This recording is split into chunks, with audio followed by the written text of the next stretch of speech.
عزیز دوستو السلام علیکم۔ آج ہم اردو کے مشہور شاعر فیض احمد فیض کی ایک بے انتہا مشہور نظم مجھ سے پہلی سی محبت میری محبوب نہ مانگ کا تجزیہ مختصر طور پہ آپ کے سامنے رکھنے کی کوشش کریں گے۔ یہ نظم ان کی پہلے شعری مجموعے نقش فریادی سے لی گئی ہے، اور یہ نظم جو ہے وہ فیض کی شاعری کا ایک نہایت اہم موڑ ثابت ہوتی ہے۔ اس کا جو مرکزی خیال ہے وہ اردو شاعری کو ایک نیا رجحان جو ہے وہ عطا کرتا ہے۔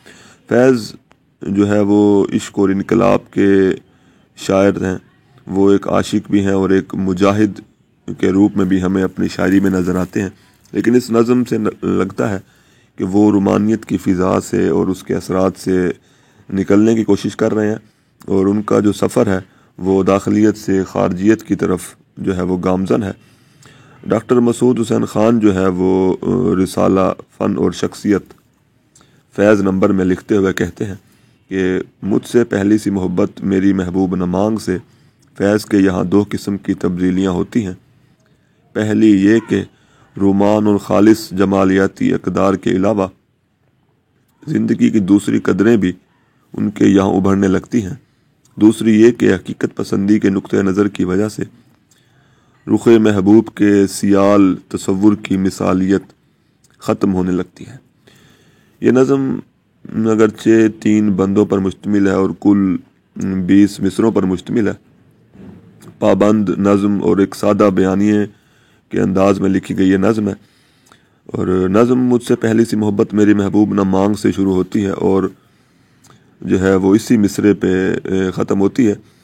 3 بند جو ہیں وہ چار مصروں پر مشتمل ہیں، اور پھر 2 مصرے ہیں، آخری اور چوتھا بند جو ہے وہ 4 مصروں پر مشتمل ہے۔ پہلے بند میں شاعر اس بات کا اعتراف کرتا ہے، مانتا ہے کہ اس نے اپنا سب کچھ اپنے محبوب کو سمجھا تھا، اور محبوب کے وجود سے ہی، محبوب کی وجہ سے ہی اس کی جو زندگی تھی وہ خوبصورت تھی، درخشاں تھی، اور محبوب کا غم ہی اس کے لیے سب کچھ تھا، اور اس غم میں اس نے دنیا کے سارے غموں کو بھلا دیا تھا، اور اس کی شکل اور اس کی صورت سے ہی سارے عالم میں، ساری دنیا میں بہار تھی، رونق تھی۔ اپنے محبوب کی آنکھوں کو ہی دنیا کی سب سے قیمتی شے تصور کرتا رہا کہ اس کی آنکھوں کے سوا دنیا میں رکھا کیا ہے۔ دوسرے بند میں شاعر جو ہے وہ پہلے بند کے تسلسل کو ہی رواں رکھتا ہے اور کہتا ہے کہ اے اپنے محبوب کا حصول اس کے لیے دراصل تقدیر کا، قسمت کا سب سے بڑا تحفہ تھا، عطیہ تھا۔ جیسے اس نے تقدیر کو جھکا دیا ہو اور اس پہ فتح پا لی ہو، یعنی محبوب کو پانا ہی اس کے لیے سب سے بڑا تحفہ تھا۔ ایسا ہوا تو نہیں ہے، لیکن شاعر کی ایک خواہش تھی کہ ایسا ہو جائے۔ اس کے بعد 2 مصروں میں شاعر جو ہے وہ گریز کا انداز اختیار کرتا ہے، اور یہ نظم کا انتہائی اہم موڑ ثابت ہوتا ہے۔ یہاں سے شاعر اپنی محبت کی دنیا سے نکلنے کی کوشش کرتا ہے، اس کی جو نظر ہے وہ محبوب کے وجود سے ہٹ جاتی ہے، اور دوسری طرف جو ہے اس کی نظر چلی جاتی ہے۔ اسے یہ احساس ہوتا ہے کہ محبت کے غم کے علاوہ بھی دنیا میں بے شمار غم ہیں جو بکھرے پڑے ہیں۔ وہ اپنی ذات کے خول سے باہر نکلنے کی کوشش کرتا ہے، اور اسے یوں محسوس ہوتا ہے کہ محبوب سے ملن، محبوب کا ملاپ اور محبوب کو پانا ہی سب کچھ نہیں ہے۔ لکھتے ہیں کہ اور بھی دکھ ہیں زمانے میں محبت کے سوا، راحتیں اور بھی ہیں وصل کی راحت کے سوا۔ اگلے بند میں نظم کا جو موڈ ہے وہ بالکل ہی بدل جاتا ہے، اور ایک ایک کر کے تمام جو راز ہیں، تمام جو گرہ ہیں وہ کھلنے لگتی ہیں، اور شاعر کے خیال میں یہ تبدیلی پیدا ہوتی ہے۔ شاعر محسوس کرتا ہے کہ صدیوں سے انسانوں پہ ظلم ہو رہا ہے، اور انسان جو ہے وہ ایک ظلم کے جال میں گرفتار ہے۔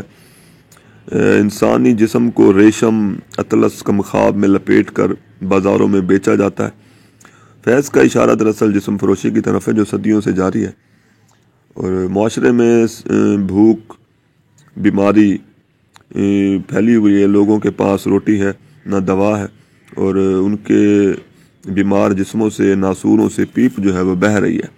فیض کہتے ہیں جسم نکلے ہوئے امراض کے تنوروں سے، پیپ بہتی ہوئی گلتے ہوئے ناسوروں سے۔ ڈاکٹر مسعود حسین خان لکھتے ہیں اگر یہ اشعار جوش کے قلم سے ٹپکتے تو دھچکا نہ لگتا، کیونکہ ان کی بغاوتوں کے ہم عادی رہے ہیں، لیکن فیض کے یہاں غازہ و رخسار اور ضیاء تبسم کے ساتھ خون اور پیپ کا تصور بہت سے شاعر اور نقاد چیخ اٹھے۔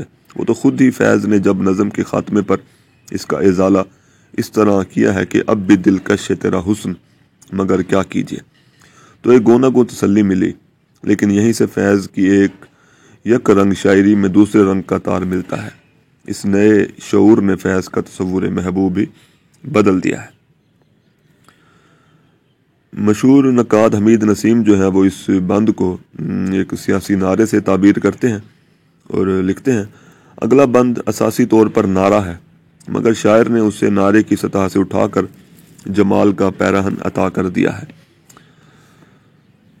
لوٹ جاتی ہے ادھر کو بھی نظر کیا کیجیے، اب بھی دلکش ہے تیرا حسن مگر کیا کیجیے۔ یہ مصرعے شاعر کی اندرونی کشمکش کا اظہار کرتے ہیں، لیکن 3 مصروں کو دہرا کر شاعر اس بات پہ مہر ثبت کر دیتا ہے کہ وہ غم جانا سے غم دونا کی طرف آ گیا ہے اور اس کے پاس غم دونا کی زیادہ جو ہے وہ اہمیت ہے۔ وہ اس بات کو سمجھنے لگا ہے کہ انفرادی دکھ، سکھ اور راحت سے ہٹ کر بھی دنیا میں بہت کچھ دکھ ہے، بہت کچھ غم ہے جو ہم سے زیادہ توجہ چاہتے ہیں، مگر کیا کیجیے فیض کے غیر ارادی پن جھلکتا ہے، شاعر انہیں نظر انداز نہیں کر سکتا۔ فیض کی یہ الجھن اور کشمکش حقیقی ہے، اس لیے اس نظم میں تاثر کی شدت بھی پائی جاتی ہے۔ پہلا مصرع ہی قاری کو اپنی پکڑ میں لے لیتا ہے، پھر وہ نظم میں کھو جاتا ہے۔ اس نظم میں فیض پیپ اور گلتے ہوئے ناصوروں کا ذکر کرتے ہیں، جس سے جمالیاتی احساس کو ایک ٹھیس سی پہنچتی ہے۔ بعض میں فیض نے ایسی لفظیات کو اپنی شاعری میں استعمال نہیں کیا۔ فیض کی شاعری میں رومان اور انقلاب کے درمیان ہمیں ایک ذہنی الجھن اور کشمکش کا سلسلہ جو ہے وہ اس نظم میں نظر آتا ہے۔